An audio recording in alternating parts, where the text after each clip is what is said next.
Incredible! This is The Grove Podcast.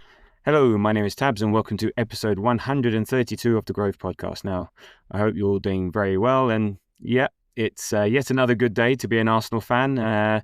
Something I hope to be saying on a frequent occasion on these podcasts. And even if that wasn't the most exhilarating of performances, there's still a lot of joy to be taken from the result, and also a lot of joy to be taking the results of our supposed competitors. And joining me today to bring joy to your ears is Ian, aka Ask Cannon Picks. Ian, how are you? And how fearful are you of our fellow title challengers spoiling our hopes and dreams? And by fellow title challengers, I mean Bournemouth and Sunderland, of course.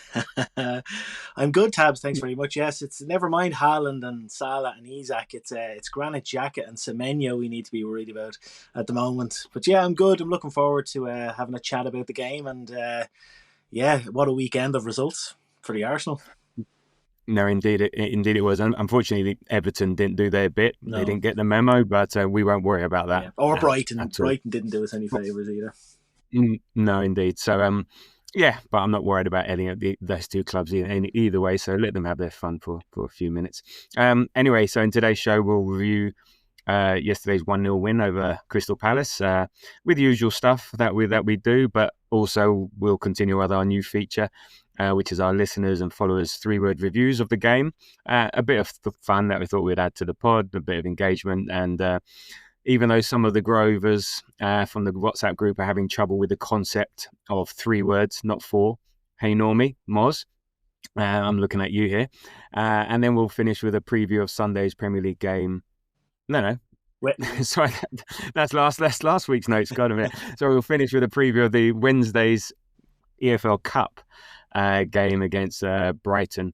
This Wednesday evening. So before we do that, as always, if you can give us a bit of a follow, subscribe, leave a nice little rating, a comment on the usual podcast apps, that's greatly appreciated. It helps gets this into the ears of the uninitiated and the people who aren't as fortunate as yourself. So if you can do that, it'll be really good. I do notice the numbers going up and the number of subscribers. So yeah, it doesn't go unnoticed. So much appreciated. Anyway, enough of that. Let's get on with the show. And as always, as we kick off, Ian, what would you say was your highlight and low light from yesterday's victory against Palace? Yeah, I'm just going to pick the obvious and boring ones. My highlight is Eze getting his first Premier League goal, which is a huge thing. Like, he'll probably be a little bit gutted that it was against his old club. Maybe not, but I'd say he would have preferred it to be against somebody else. But it's great to get him off the mark. I know he scored already for us, but this is his first league goal, and I think that's an important step. So that was a big highlight, especially his Kung Fu Panda impression to get the goal. He learned from his shot against West Ham that he ballooned over the bar. And yeah, my low light was the injuries. It's especially the Rice injury. I hope that's nothing, because that looked kind of muscular and potentially 3 or 4 weeks, and he's such an important player for us that I like.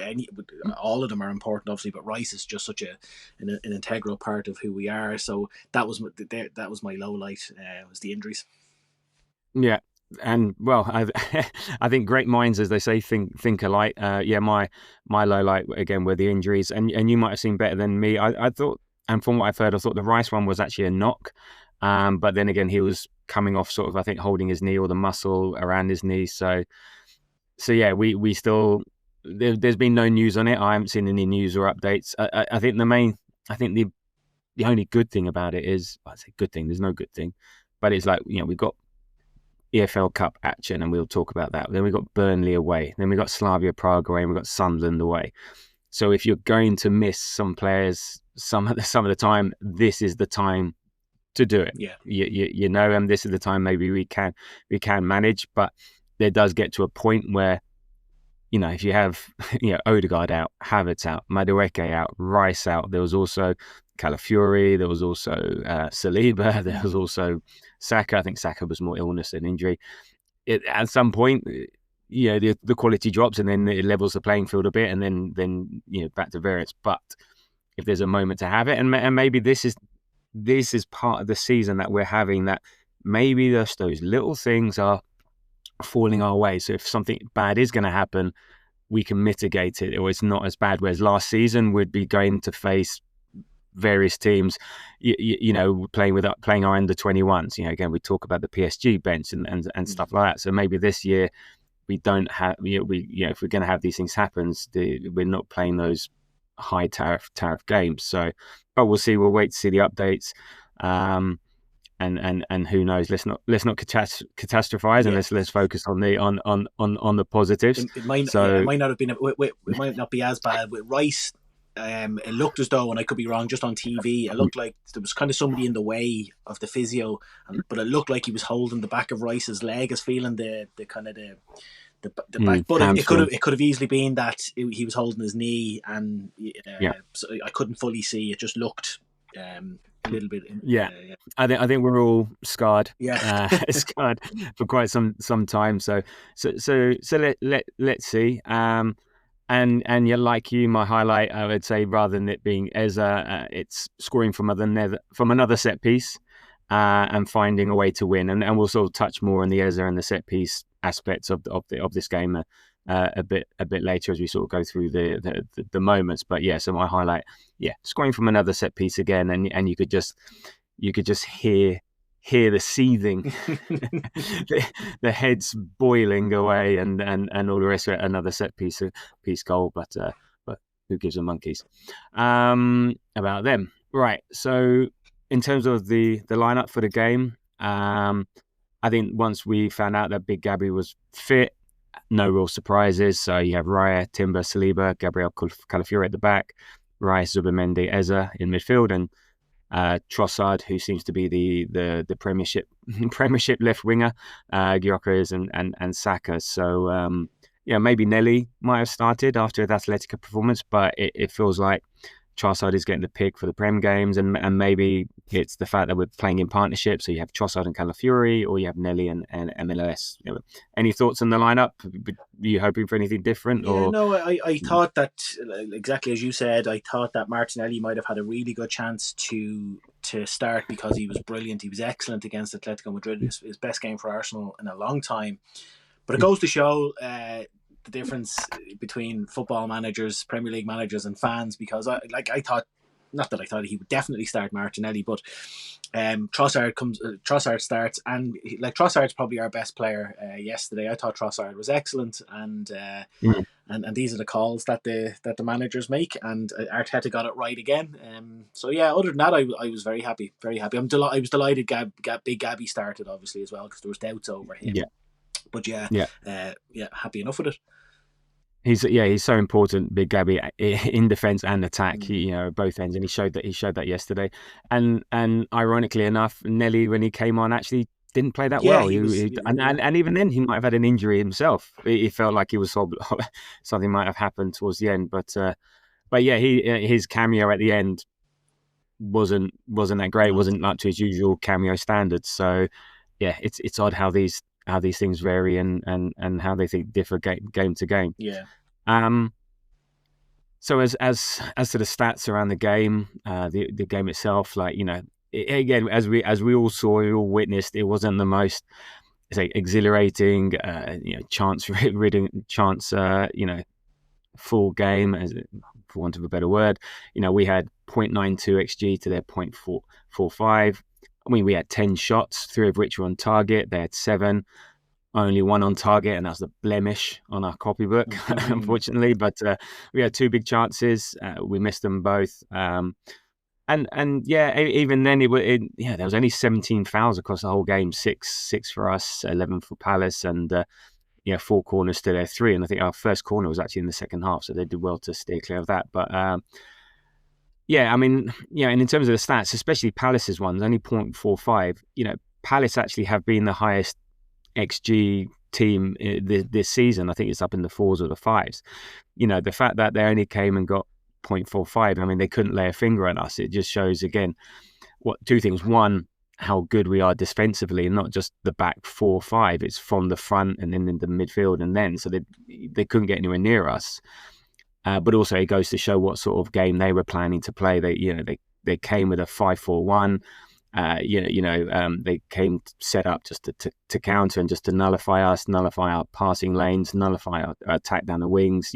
Anytime Saka or Timber got the ball out wide, or even Calafiori, there was like 2-3 on 1, and you could just so clearly see it from the stands. That they were just keeping it tight and going for the block, so they were never So, and again, this is what's happening.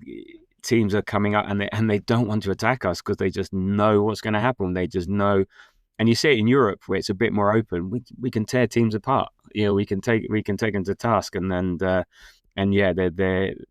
come set up. And even the likes of City, we forced them into that way. Liverpool, we forced them to play a game that they weren't playing. And we saw Fulham and Palace.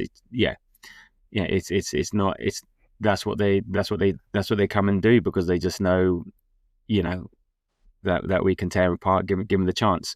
So what were your overall thoughts, on the game, on our performance, how the match went?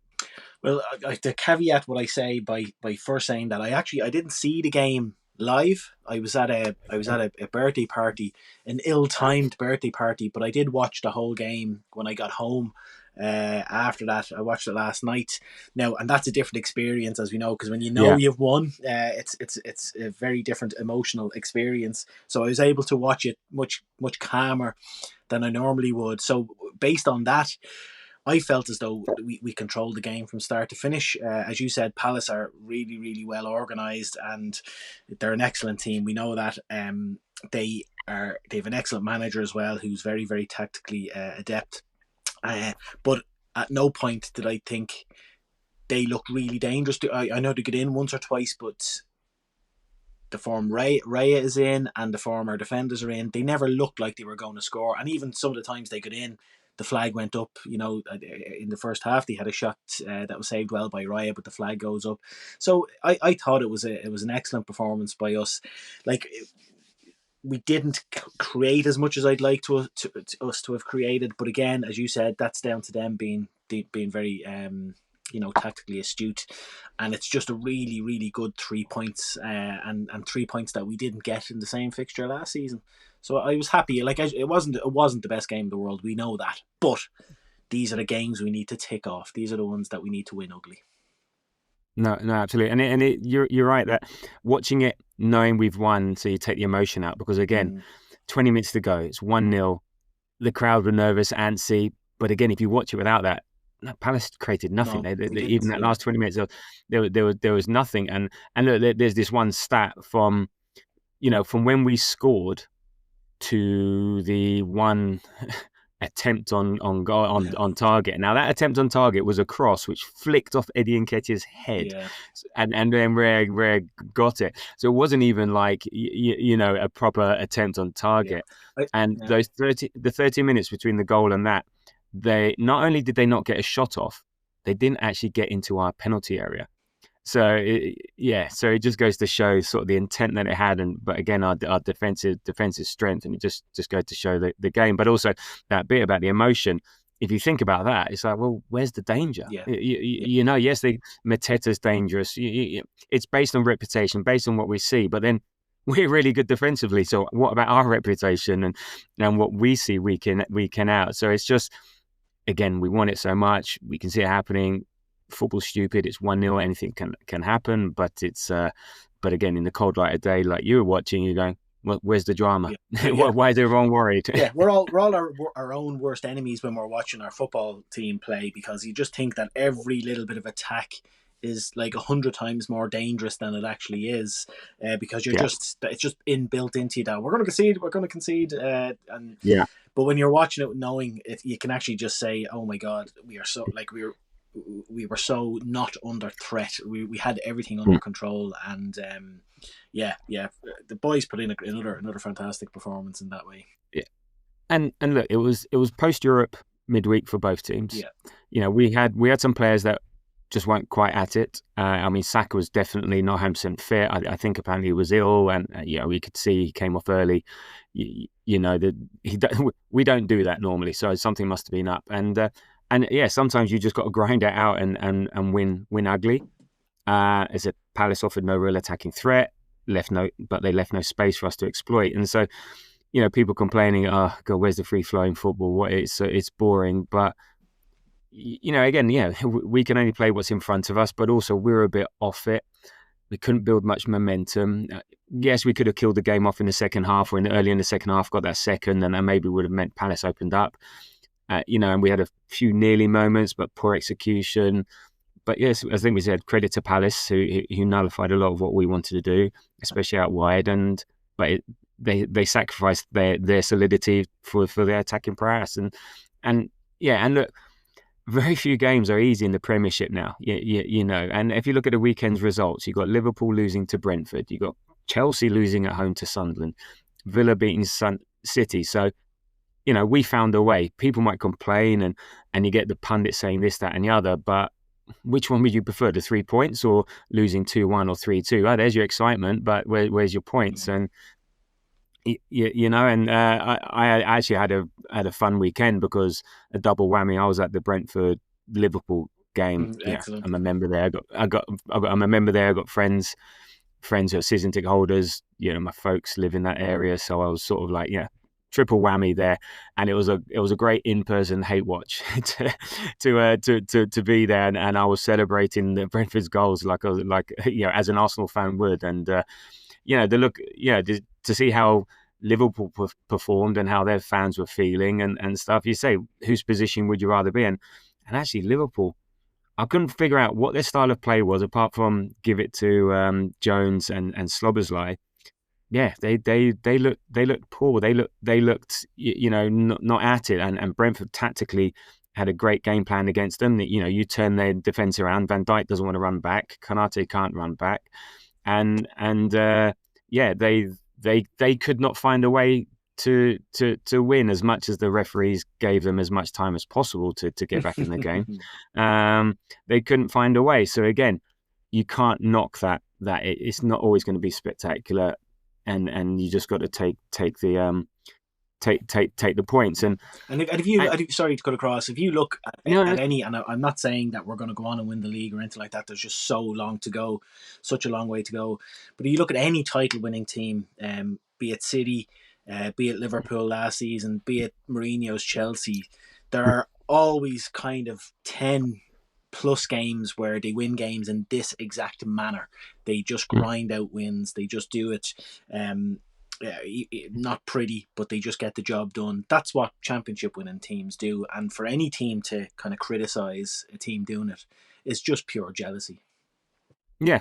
And then to provoke and the usual sort of fans banter and stuff like that. But it's what happens when you're playing 2-3 times a week, playing the intensity, the Premiership, and you get it. And you're right. Seasons are full of these sort of games that you instantly forget. And I'm happy that if you win the league and you can't remember any of the games, that's fine by me, because it just means we got in there, job done, very professional. I think professional is a very good word here as well to use for the team.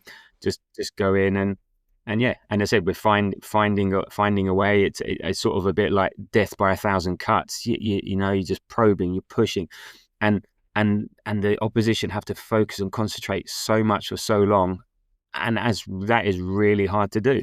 That's really hard to do, and it may be not as relentless as it was against Atletico, but it was just still there. You're still pushing away. We've got the ball, and they're just having to shuttle left, right. They have to stay concentrated for so long, and you got players like Gyökeres who, okay, fine, didn't score, didn't do a great deal, but just occupying. You're just always thinking, and it's just we must be an absolute nightmare to play against. And when you ever hear about managers talking about Arsenal, Simeone midweek, best team they faced this year, you get Glasner praising us. We've had Frank, when he was Brentford, praising us. The people in the know know when they play us, it's the hardest game that they're ever going to play. So they're the people you listen to, not the idiots on TalkSport and the rest. in terms of like the key moments and looking at that, there aren't there aren't a great deal, to be honest. Okay, you had I think the first thing that happened 23 minutes was Saka got a shot blocked by Gabriel, and I had a look at that this morning. It was a great it was sort of encapsulated a bit of our performance yesterday. Zubi gave this place to pass, ended up with Saka getting a shot off, but there's Gabriel to block it. Trossard had a shot in the 34th minute, but near post. It wasn't really troubling Henderson, and you'd expect him to save it. But then Eza gets his goal. It's 1-0 to Arsenal in the 38th minute. We get a free kick, sort of central towards the right. Rice, again, another great delivery. Big Gabby heads it back to the edge of the box, and Eze with his kung fu kick. And in the stadium, you didn't realise how good a finish it was. But when you see it on TV, it's well, that is quality. To get your head over the ball, to leap up, to finish, it's a fantastic finish. And how did you think Eze performed yesterday? I think I was a bit concerned. It's Palace. It might be a bit emotional. Declan Rice hasn't performed when playing against West Ham at the Emirates. So how did you think Eze played yesterday? I thought he showed signs of real quality in parts. Like, I don't think he was amazing, but I thought he played well. I thought he was solid, and he showed some of the skills that he's shown for Palace. He played like a player who's not long in a club and is kind of still getting used to the players around him, and probably playing in a position like I don't think the plan was for Eze to be playing there, like kind of in the Odegaard role. Obviously we're very lucky not to have Odegaard at the moment, but I don't think that's where he was expecting to play.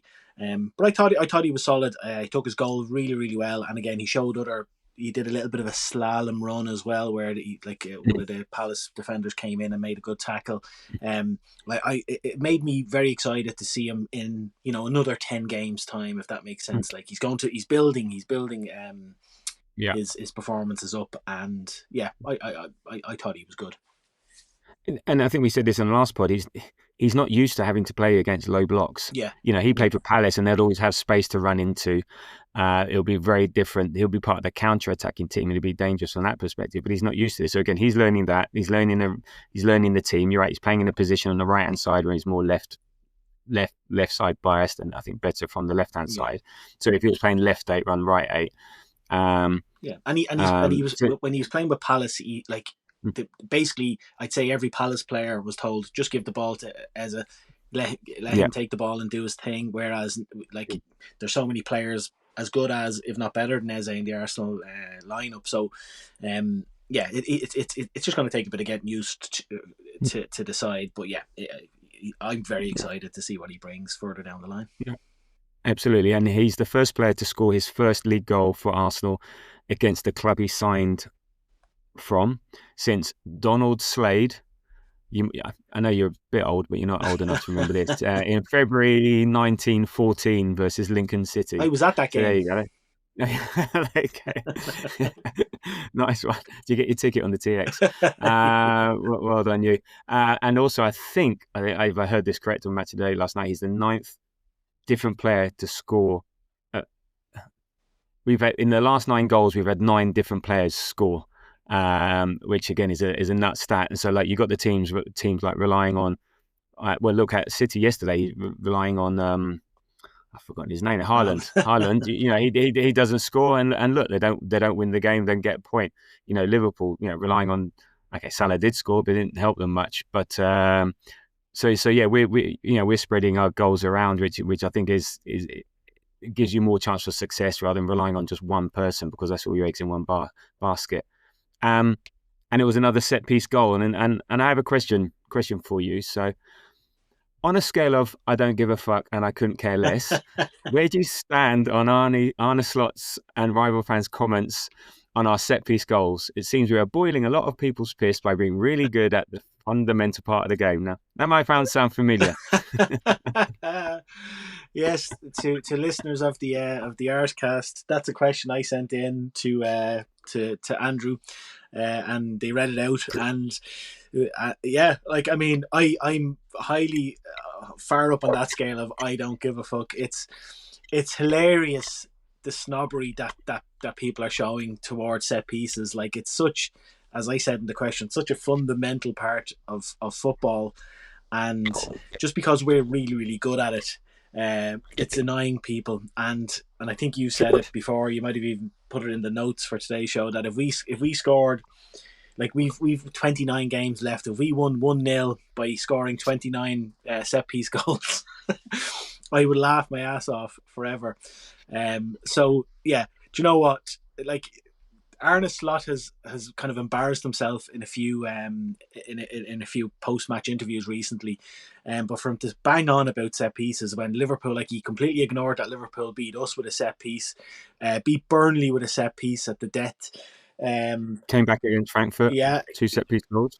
I mean, it's pot kettle black and all that kind of stuff. It's hilarious, but yeah, I mean, you put out a great. I'll push it back onto you because you put out a great kind of post, I think, on Blue Sky about how good you have to be. I'll let you read it out. Actually, it starts off, the set piece snobbery is unreal. Go on. Yeah. I posted that, and it was sort of also Princess Guna, who's been on this pod. She was sort of talking about it on her timeline. I responded like, the set piece snobbery is unreal. It's just envy and done to provoke, done to deflect. A perfectly executed set piece is a thing of beauty, a plan coming together, the timing, the delivery, the movement. It's not luck. It's not easy. It's not hit and hope. It comes from hard work, skill, and preparation. And that was talking after the first goal, the Gabriel goal against Atletico. And when you see it coming together like that, again, I don't understand the snobbery. I don't understand why set pieces are such a thing that you can't score from them, because they're very skillful things. It's not the easiest thing to do. And then they also talk about set pieces are not sustainable, and I don't understand why, because you get free kicks, corners, throw-ins all the time. So if there's something that you see all the time, why not practice the opportunity that you're going to get? And I'd suggest that actually open play goals are less sustainable because they're open to more variance, more randomness than a set piece, and you can't practice that so much because you don't know what the opposition player is going to do so much. Just so many more variables to an open play goal so it makes the snobbery makes it sound it's easy. When it feels easy, everyone would be bloody doing it, and it's just done to provoke and just done, as I said, out of envy and so long may it would continue. As I said, if we win every game now for the next 29, 1-0 with a set piece, I'm here for it always. And again, the people in the know, you talk to Frank, you talk to any other manager, you say, oh, do you, apart from Ange Postecoglou, would you want to be really good at set pieces and have that in your locker should you need it? They'll all go yes. So it's just it doesn't make any sense. And at the end, I'll come on to a bit more about this because the BBC again were provoking and it's just a bit of it's not as we shouldn't react. Yeah, it's not as though we are just getting the ball and like lumping it 30 yards into the sky and it's dropping in the box and we're just hoping that there's a melee and we get the ball in the back of the net. Like when Declan Rice takes his free kicks, he's taking them the way David Beckham used to take them, and people lauded David Beckham for having his right foot was a wand. But an Arsenal player does it and it's just luck. They are Declan Rice's free kicks are unbelievable. How he places them literally on a sixpence to where the set piece has been practiced. And for the Arsenal players, you see them on corners, especially doing where they're all starting past the far post and they run in. This is all like it's. I'm gonna get laughed at for saying this, but it's almost like a work of art, like the way they do it. It's performance, it's what it's all about. But yeah, look, long may it continue. No, it's in a work of art, a performance. I think there is a performative element to it. Why we sometimes take a long time over corners or over free kicks, because it adds a bit of uncertainty or builds the tension in amongst the defender or what they're doing. I mean, I'm even joking with the guy who sits next to me in the stadium, Russell, that when Gabriel goes over to Declan Rice, they're not talking about the corners. You coming out for dinner tonight? Yeah. See you at 7:30? Yeah. But everyone doesn't know that. So I just think they're having a chat and make, what are they talking about? Do I no, just making dinner plans. And and it's just, it's part of the performance. And also, why do you think we get corners in dangerous positions? Sorry, corners, throw-ins in dangerous positions, free kick in dangerous positions. We're not doing it because we're doing it because we're attacking, and our attacks are getting stopped, or we're getting a corner. And we don't play for corners. We aren't playing for corners. You might let the ball roll out because you think, well, actually, I've got a better chance if I let the ball roll out than trying to keep it in and all the rest of it. Or same with the throw-in. But we don't deliberately play for corners and stuff. We don't sort of run there, hope player comes in and kick it off them. So, but again, the reason we have so many of the opportunities is because we're attacking and because someone's stopping us from attacking. So if you're going to stop us playing the free-flowing football, stopping us playing the open play stuff, more for you, because we've now got our set pieces. So why shouldn't a team who for the most part are in the opposition's final third a lot more than the opposition is in ours, why wouldn't they? Like, they're inevitably going to get lots of corners and throw-ins and set pieces in the final third. Why wouldn't you practice that? If you're getting a high volume of those, like, of course, you just wouldn't you add that string to your bow? Like, it's just makes sense. Exactly. Yeah, exactly. And look, we've got to enjoy it while it can, because last season when Gabriel came out, we stopped scoring. So, we are a bit reliant on them. But again, it's perfect for the game like yesterday. We had to find a way, and that was the way. So yeah, I'm here for it all day, all night. So then the second half, not a huge amount it really happened. I think there was it started off with Saliba going off Mascara on. I don't know. We don't know what happened. Could you tell? Was it noticeable that he was, from how he ended the first half, that something was going to happen? No, and because I knew that Saliba went off at half time, I was watching it. I was actually watching the last 5 minutes of the first half, like looking at Saliba, seeing if I could notice him. I was doing the same for Declan Rice as well, to be honest. But there was nothing obvious. No, he seemed in the whole first half, and especially the last 5 minutes, he seemed fine. And I was scratching my head as to why he went off. But hopefully it's just that, look, he said, I feel something. And they just took him off as a precaution, because we now have the players in the squad to do that. So yeah, I didn't notice anything. Okay. And Mascara came on, and he was, you just didn't notice the difference. Yeah. He was superb. Again, I guess it wasn't the most taxing of games, but Mateta, if Mateta was going on to him and stuff like that, it's still not the easiest, again, for someone so young. But there was no drop off. No. We did have a chance almost to finish off the game. It would have killed the game. We had that free kick, sort of a short corner, more or less, from the left. But Rice takes it short and put it in. Comes back to him, cross at the back post, and big Gabriel smacks his head off the crossbar. Falls back to Rice. He gets his shot away, and that's well saved by Henderson. The crowd are going, and then and then it comes out to Saka, who does his atypical curling, comes in, cuts inside shot, and that just went right. And if anything had gone in there, that was game over. But it wasn't to be. And then in the 58th, again, Gabriel showing his skills with his feet, and a nice pass over the top to Trossard. Just couldn't get it under control. Dinked it beyond the goalkeeper, and Guehi cleared before Saka could get to tap it in. And then there was a bit of a scare in the 68th minute where Gabriel again hit the post, but with another ball, should I say? That seemed quite painful. But yeah, wasn't able to turn it in the far post. And yeah, I mean, that was it. Gabriel is so good at set pieces. He's capable of hitting the post with two balls at the same time. Exactly. So that looked a bit painful, but yeah, you could see why he was on the ground for some time. Yeah. So then we, as I said, then the 70th minute was that one shot, in inverted commas. And again, another amazing stat. I think that was, we'd conceded 0.00 XG on target for over 300 minutes before that Nketiah touch on the head, and that's sort of like that's in the Premier League. That's just crazy. How they can decipher that was a shot on target is beyond me. I've no idea, but again, it's just yeah. Yeah, and again, I'm hoping now.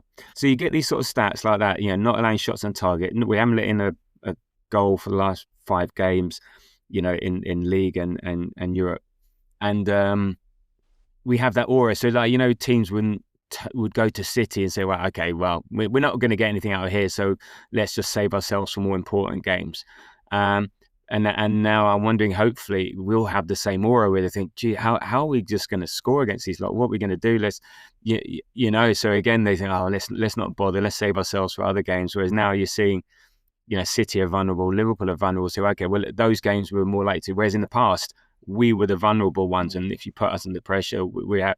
So I'm hoping the more these stats come up, the more these things come up, the more it gets into the psyche of us. But even the set pieces, all right, we won't foul them. Great, then we'll take you apart another way, So I'm hoping that we'll have that big. There was like Villa 2 years ago or last year when Emery just turned up with his reserve team, and yeah, maybe again these soft factors that maybe just show this season things might fall our way.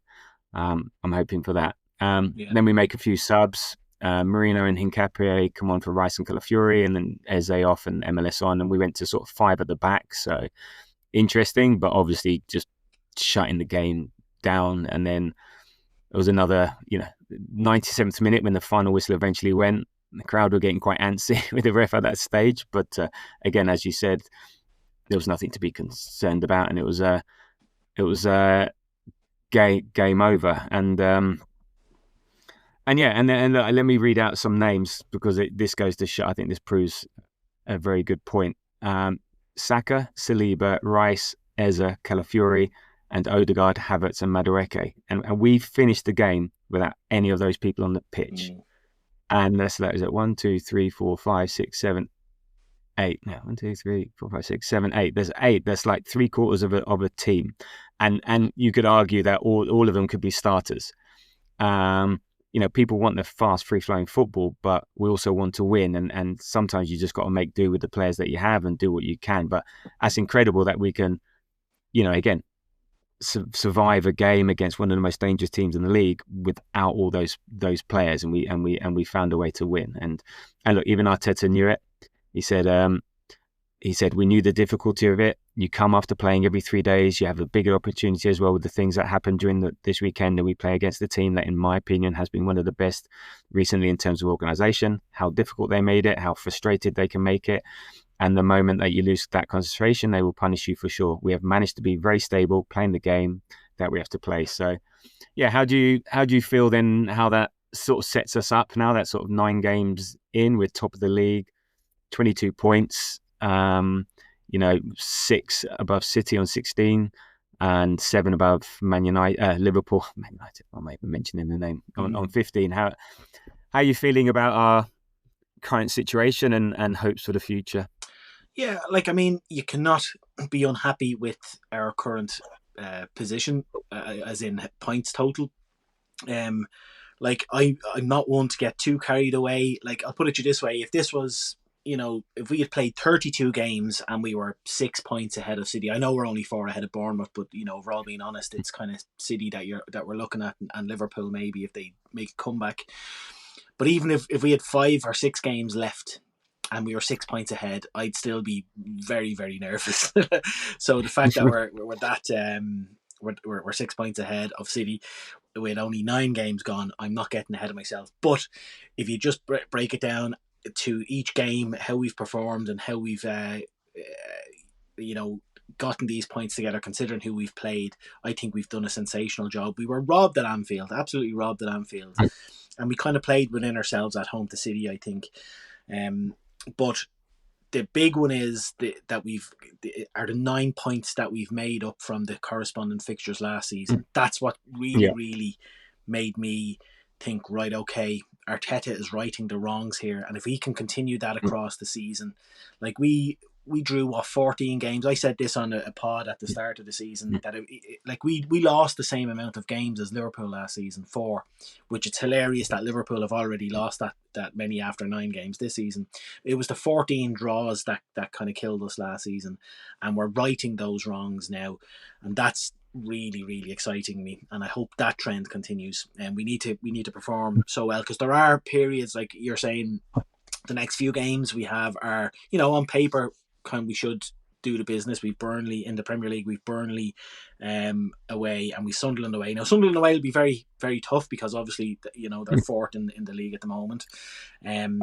But then, like, there are other patches where we're going to be playing. We play Spurs at home, Chelsea away, and Bayern Munich midweek as well that midweek week. of those two. Yeah, and that's straight after the international break. Yeah. The next one. So, there are going to be periods where you would think we could drop points. So it's so important to take advantage of the points we dropped last season in terms of playing the smaller teams, and we seem to be doing that, and that gives me great hope. That really does. Yeah, no, indeed. Well, look, after this weekend's results, I think Opta have said we've got a 66.35% chance of winning the league. So that's, and I think we're the bookies favourites, and as they say, you don't see a poor bookie. So look, I think we're well set. We're doing what we can, and maybe the Liverpool result, galvanised us in a way, and showed us something. So we get a point there, and then we don't get something somewhere else. So, often the butterfly effect is ignored, in these things. So I think we are where we are, as a result of everything that's gone so far. And look, we got the best goal difference as well in terms of goal for. We've got 16, and then Tottenham and City have got the highest with 17. So even our goal difference is giving us that extra point if it ever if it needed that, and I really hope it doesn't, and I don't expect it to. Just one league table that the BBC put together after the game. Here's the Premier League table if only open play goals counted. It's utter nonsense. And it's like City top with 18 points after 9 games, then Liverpool, then Tottenham, Bournemouth, and Arsenal. So even then we're only 3 points off the top. But it's just such nonsense. It's like saying, how many points Roger Federer would have won, or matches would he won if his aces didn't count, or rugby matches. How many rugby matches would England have won if Johnny Wilkinson's penalties didn't count? It's just such meaningless drivel, and I don't know if I expect more from the BBC these days, but it's as we've just discussed. There's only one table that matters, and that's the Premier League table, and we're bossing it. We're bossing it at the moment. And look, not only we're scoring set pieces, and we are scoring goals, and blah blah blah. People call us boring. Well, it ignores one other factor, is that, and I think was it Ferguson said that, I think it was Alex Ferguson, that defenses win championships and attacks win matches. Well, we've got the most amazing defense. We're breaking records all the time. So Arsenal have conceded 3 goals this season. That's the best defensive record after 13. Well, it was after 12 games and after 13 games in our history. In terms of goals conceded, we're ranked first. XG against, we're first. Clean sheets, we're first. Shots faced, we're first. On target faced, we're first.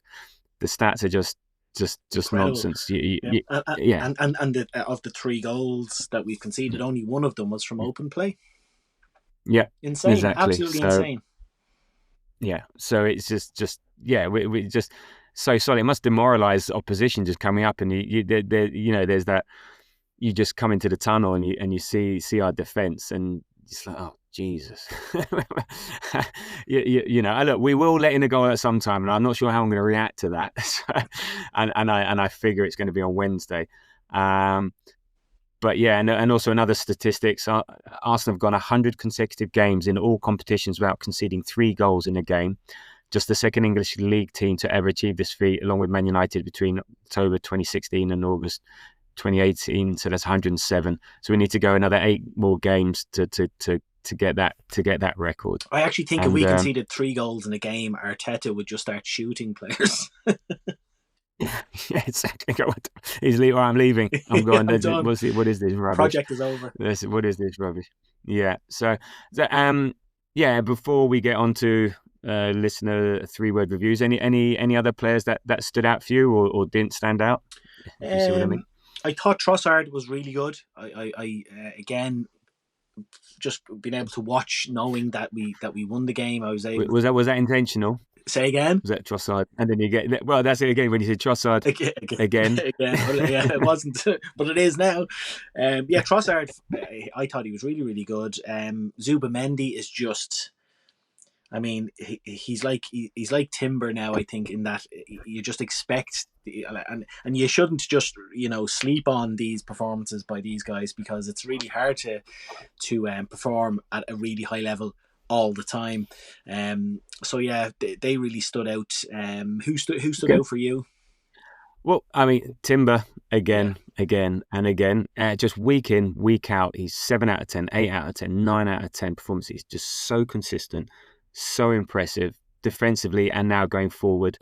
I mean, for me, he's the player of the season so far. Yeah. But he's not a glamorous player. Doesn't get a huge amount of attention, and this isn't even a hipster's choice, But I gave Marino the player of the season last year just as a bit of an alternative. But he doesn't. I don't care if he gets the recognition he deserves or whatever. But we know, Arteta knows, and again, people in the game know he's just so good and he's so important to the team. Yeah, he must be a nightmare to play against defensively. I don't know. Has anyone actually run past him in a 1v1? Yeah. And he's just always there. But he's not massively demonstrative. It's not like Calafiori that you can't miss him, or Gabriel. Things like that. So he's so good. He's so strong as well. And when you think he's lost the ball, he somehow comes out of a duel with the ball, and that's whether it's against one player or two players. There was a moment yesterday where he had 3 of them around him, and I thought he's just going to get overpowered here, and he started doing twists and turns, and he just came out with the ball at his feet. So I was like, what the hell? How's he doing this? Yeah, he's good, and yeah, it's not even an unsung hero, because they say we know, we just know he's good. He's just there. It's just like he's just set a standard for us, and maybe this is Zubamendi. It was interesting what you said, because I thought Zubamendi had his worst game for us yesterday. I mean, maybe if I start on the positive side, I think defensively, he's still very good as our last midfielder. He shuts down danger really well. He anticipates really well. I just didn't think he reached his normal standards, but he set such high standards that, I felt he gave the ball away a bit. There was too many times, too many times. And maybe that's partly because Palace was shutting everything down, shutting the lanes down. So it was really, really, really tricky. So maybe he kept on trying stuff, and eventually he stopped giving the ball away. But yeah, I was a bit in the ground. It just looked like, he needed to be a bit more, not secure, but just more accurate with his passes, or maybe choose better. But then again, if the pass isn't on, then we go around, and you got the horseshoe of death. So then you're sort of stuck in between. You're damned if you do and you're damned if you don't, because why don't you make the pass forward? He tries it and then gives it away. Why did you give the ball away? So you just so it's a bit stuck. And then again, Gyökeres, again, it's like a lot of running, a lot of endeavour, occupying defenders, leading the press. He was 3v1 at times. You'd see it, and it would be like 3v1. It's like, that's just so hard as a centre forward. So he didn't have many opportunities, and I think he looked tired. I mean, he's played all the minutes of all the games. I think he needs a bit of a rest to get his fitness up. But he will benefit the most from Havertz coming back. Obviously, he won't, like spending time on the bench, but I think he needs it. I think we all can see that he needs it. Yeah. And again, there's no concerns. Again, it's just tough. And I think he's doing a fantastic job. And as I said, even if he doesn't score, he's just occupying defenders, which should leave space for others. Now, when you're playing 5 at the back, that's a lot harder. But when they're 4 at the back, we've seen it, like against Atletico and against other teams, that he makes a massive difference. So there we go. So that was our thoughts on the game, and now onto our sort of. Can I just say one last thing about the game? Yeah. And this is a little bit cheeky and a little bit tongue in cheek, but I was a little bit worried about Mateta in this game, because he's had a fantastic start to the season, but I don't know if it was just me, and just because of the size of him, and he wasn't great yesterday. I was getting major Akinfenwa vibes from him yesterday. He just looked kind of so out of place, and like he did kind of okay, but I was just going. And again, I had the benefit of knowing he didn't score and that he didn't really cause us any danger. But I just had to say that. Had to get it off my chest. No, I mean, and maybe that's us making him look like that than him, because he's scored. I think he's scored 5 this season. Should have actually scored 4 last week. No, he's a dangerous player. Again, that's what our defense can do. We can make you look substandard, sort of thing. So, and again, maybe he was a bit isolated when you go 4-5-1, and unless you're getting the team backing him up. And I think Sarr did a few times. I think the getting the second balls and Sarr coming through, there was a bit of danger there. But again, he didn't really pose any threat. We didn't give him a sniff, so it's fine. It's what we do to defenders, to attackers. We make them look like Akinfenwa. So anyway, onto your 3-word reviews of the game. So thank you for submitting those. So we had on Threads DDTNGCBB. I think needs to come up with maybe a more easier name. Tepid, injurious grind. Yep. Duper DK. Flat 3 points. Yeah. Groovy Cathers 2. Banana skin averted. No, absolutely. I think Palace could have been dangerous for us. Akosa, stressful but rewarding. I think that was more for me than for you. And then Leg Puppy was read the papers, and I didn't quite understand what he meant. And he basically just meant just look at the top, look at the table in the newspapers. So old-fashioned way of looking at things, but yes, for sure. And then Retro Guna said top tier mentality, and I 100% agree with that. That's our professionalism shone through. On Blue Sky, we had Sid Silk .bsky.social. Ezra does it. Ezra at Bsky Social. Never in doubt. Yeah, that's confident.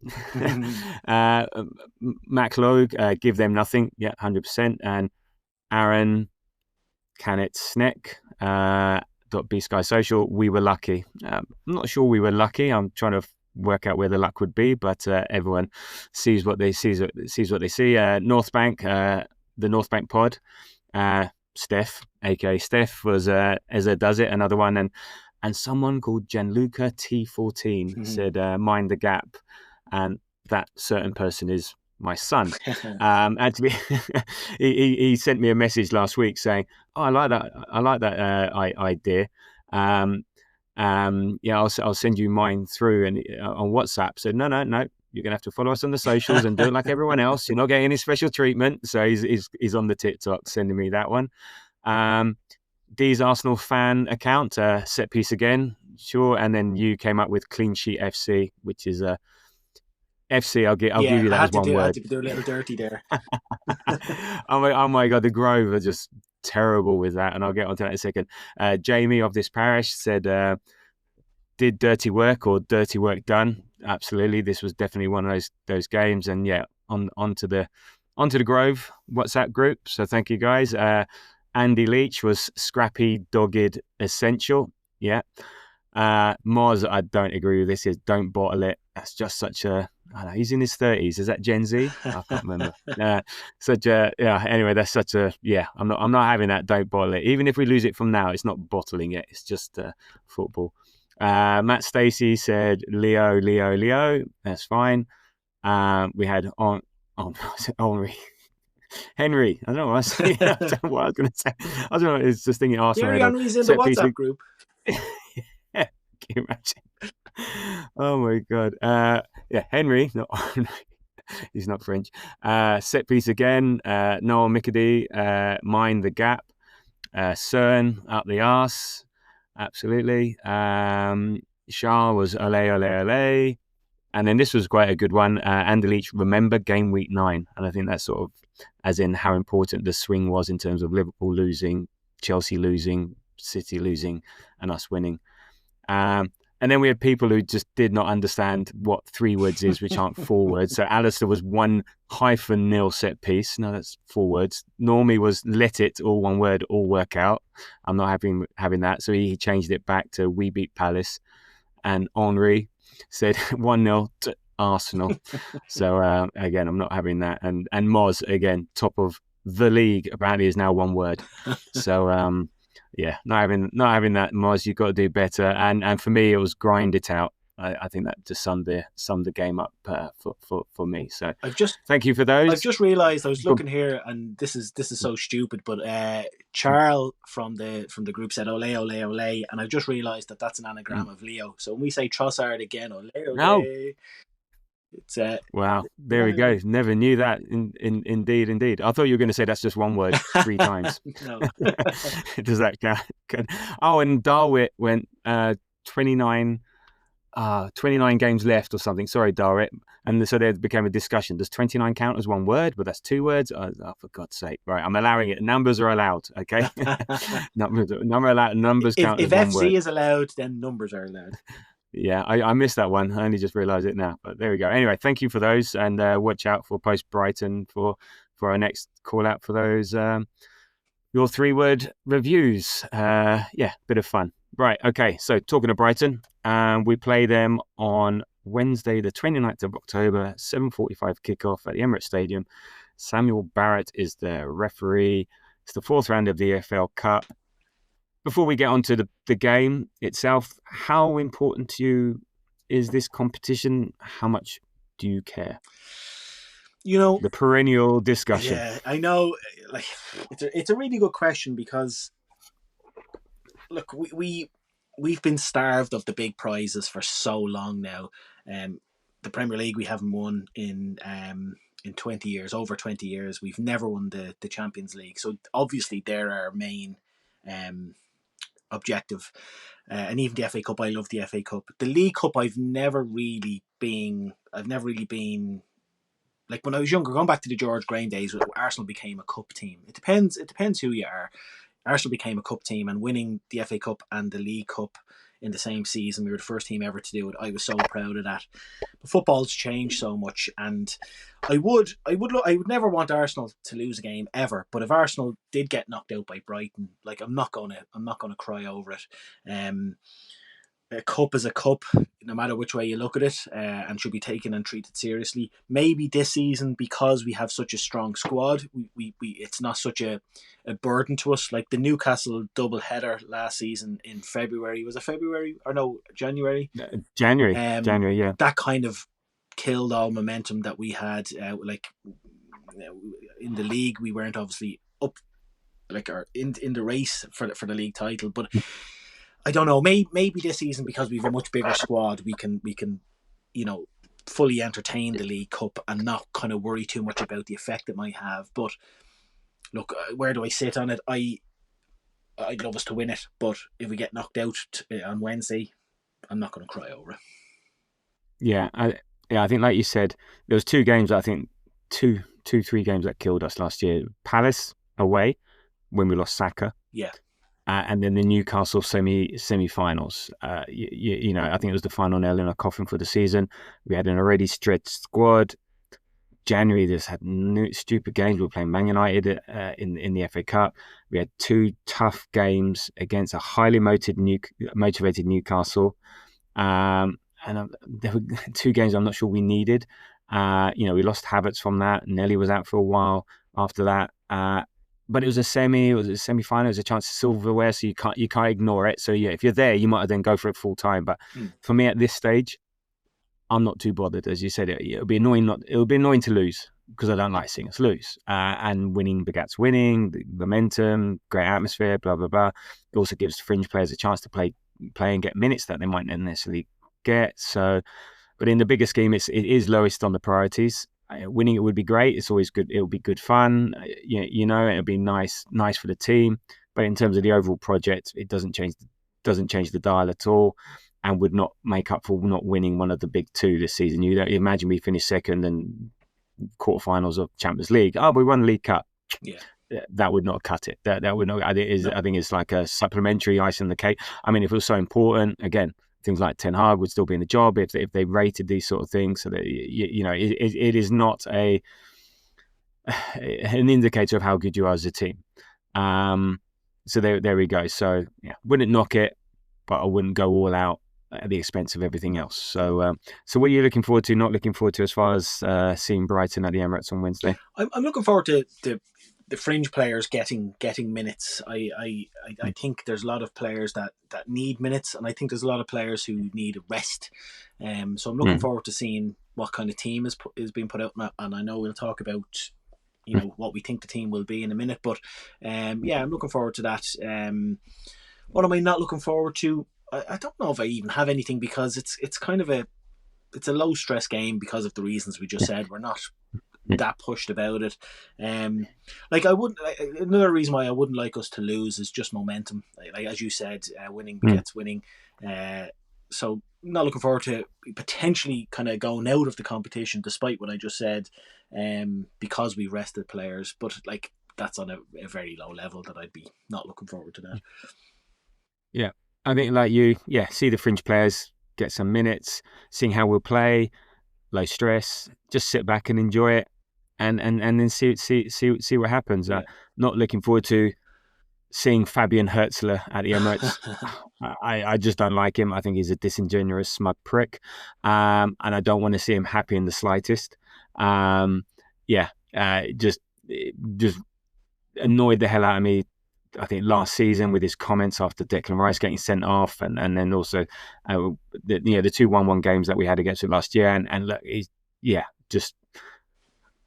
I don't have any time for him at all, and I'm using nicer words than I want to use. So I think we'll rapidly move on. But he gets my goat, and I think he gets a lot of Arsenal fans' goat. So so as you mentioned, chance for fringe players to play.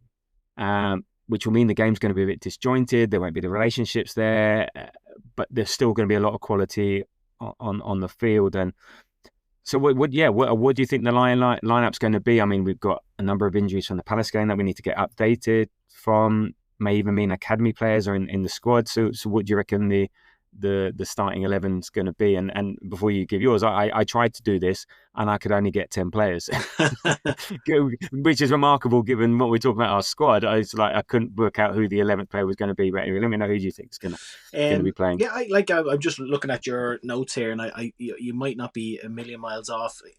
Arteta does have a tendency to still play some, especially in defence, play some first team players now with Saliba potentially having a knock, and with Big Gabby, being a doubt for the last game, maybe he now's not the time to play either of those. But I like what you've put here. Like Kepa will start for sure. Ben White will start. Mosquera will start. You have Hincapié kind of playing, I'm guessing, in the left centre back position, is it? Yeah. Left centre back. I think he'll play left back. But then who plays in centre half? Like it could be maybe what you're saying. It could be Calafiori or Hincapié playing there, and then either Hincapié or MLS left back. He'll definitely play Norgard. Manieri will start. I wouldn't be surprised if Marino plays up front. So then who's the third midfielder? This is where I struggled because I think Gyökeres needs the rest. For sure. For sure. Marino starts up front. I think if he does play Marino up front, what you have there, you've Norgard, Nwaneri, and Eze. Now I know Nwaneri and Eze will play in the same position, but could Eze move over to the Declan Rice position and Nwaneri play the Odegaard position? That would be where I would go with it, and then take your pick between Trossard and Martinelli, probably Martinelli, and Marino up front. Is that 11? Well, this is the thing. Well, okay, so you got Kepa, White, Mosquera, Hincapié, MLS. So those are the back five. Yeah. You got Norgard, Nwaneri, so that's 7. Now I've had a thought, and I think maybe Marino starts in midfield, so that's 8, and then you got Nelly, Trossard, and I can't. Oh yeah, so I think maybe Trossard up front, Nelly on the left. Who plays? Eze's got to play. I think Eze plays. So then Nwaneri. So basically, either Eze's playing in the 10, so Nwaneri on left. So it'll be Kepa, White, Mosquera, Hincapié, MLS, Norgard, Eze, Marino, Trossard, Nelly, Nwaneri. Would he play Dauman on the right somewhere? You can't start Dauman. Oh, he's 15. It's midweek, or it's something. Well, no, it's not. It's not the midweek. No. It's not because he's a school kid, because he's at home and it'll be fine. No, because he's 15. Okay, and so putting him on and to play from the off, even just 45 minutes of football at this level against men is a lot. Because then he could even get to 30 minutes and he's like, I'm absolutely buggered here. Yeah. And then you don't want to be taking him off after 30. So that's why you'd always bring him on towards the end when other players are tired, blah, blah, blah. To start him, I did think about that. I just think to start him at this level, has he got the ability to do it? Because again, it's not the physical ability, it's also the mental thing. And I think this is what Wineri makes sure. It's just to be mentally switched on it. And that can fatigue you just as much as your leg. And actually, in a way, running around is what you used to, and you train for that. The mental fatigue just would wear you out. And I think Wineri was guilty of that last year. He'd be switching off in games a bit, and he just can't consistently keep that going on. So I think I think it's a good shout, but no, he would be more of a finisher. He'll get 30 minutes, like he got 20-30 minutes against Port Vale. So I think that's it. So so I think of the team that started on Sunday, I think Eze starts. And Wineri will be out left. So Marino midfield. Fast forward to Wednesday when Saliba, Gabriel, Saka, Gyökeres all start. And Declan Rice, wheel them out in their wheel them out in the wheelchairs and their crutches and stuff. Yeah. And the Arsenal fan base go into meltdown. Yeah, but we want to win a trophy. We're taking this seriously, right? That's true. There we go. All right, and some of them will be on the bench. And in terms of Brighton, they've had a very even season so far in the league. They've won 3, drawn 3, lost 3. They've scored 14, let in 15. So sitting in 13th. So in terms of any noticeable results, they beat Chelsea away 3-1. They beat Newcastle at home 2-1, and they beat Man City at home 2-1. But then they drew against Fulham, lost against Everton, lost against Bournemouth, drew against Wolves, and then they got spanked by Man United 4-2. That was just 4-2 at the weekend. So blow hot and cold. They in the EFL Cup, they've won both their games away 6-0, but one against Barnsley, once against Oxford United. So I'm not too sure what approach they'll have. Looking at the teams that they played against Barnsley and Oxford, but it is Barnsley and Oxford. I think they were playing reserves, but then again, when you look at Brighton's team, you have no idea who any of the players are because they're so used to bringing in new players. Is that a first teamer? Is that a reserve player? Apart from Milner, you don't know if I'm never overly familiar with their lineup, and they're always bringing in players. So are those fringe players? Are they starters and stuff like that? So you never know. They don't have Europe, so they could go strong. They could take this one seriously, but then again, they might also want to focus on their league form. I don't know who they've got at the weekend, and I'll quickly just have a look. But do you think they'll go strong? Do you think what do you think their approach will be? Yeah, Brighton are I'm surprised that they are so kind of low on the table. I was expecting them to be a bit stronger this season, but they are one of those teams kind of like Crystal Palace who could go on and win a cup. You know what I mean? We know they're adept, as you say, at signing players for 13 million quid and selling them for 70 to Chelsea. So they are capable of going on a run in a cup like this. So maybe they would look at this. I think they're safe in terms of they're not going to go down. There's too many too many really poor teams in the Premier League, and maybe they'll keep an eye on trying to get into Europe, but they'd want to book up their ideas if they want to do that and stop losing to really weak teams like Manchester United.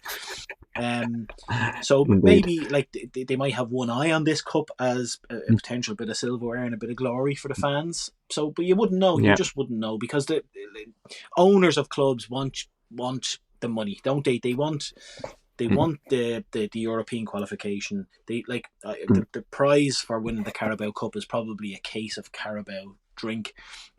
You know what I mean? Yeah. That's no use to a club. But I don't know. I don't know how they're gonna approach it. They got Leeds at the weekend, then followed by Leeds at home, then followed by Palace away. So you'd expect. Well, Leeds are 1 point behind them, so they're playing teams in and around them. Then after that, they've got Brentford at home and Forest away. But that's after the international break. So, important games for playing against teams in and around them. You're right. They're about 3 points off. Liverpool and Villa in 7th and 8th, and 2 off Chelsea. So yeah, you're right. It's hard to tell. We played them in the FA Cup a couple of seasons back, and we lost. Was it 3-1? In the FA Cup, November 9th of November 2022. So similar stage as this season. I'm guessing they sort of seem to have been a bit of a bogey team for us. Like, we drew both games last year following shocking refereeing decisions. We've beaten them away. Then they will also beat us 3-0 at home. They've beaten us at home 2-1, 3-1.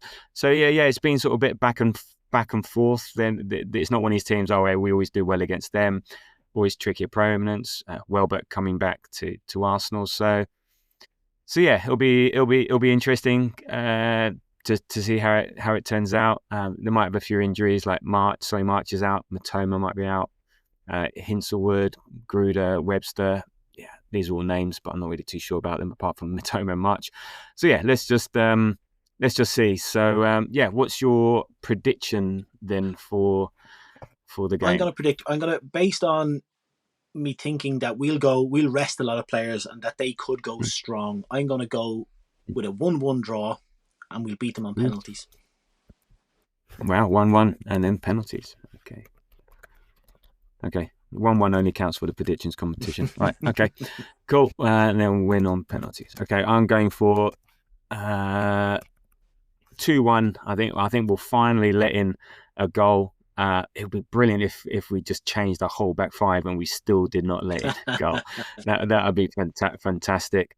But I think we'll finally let in a goal, and I don't mind if we let in a goal, but we're in 2-1. And so Danny Welbeck always does well against his old teams.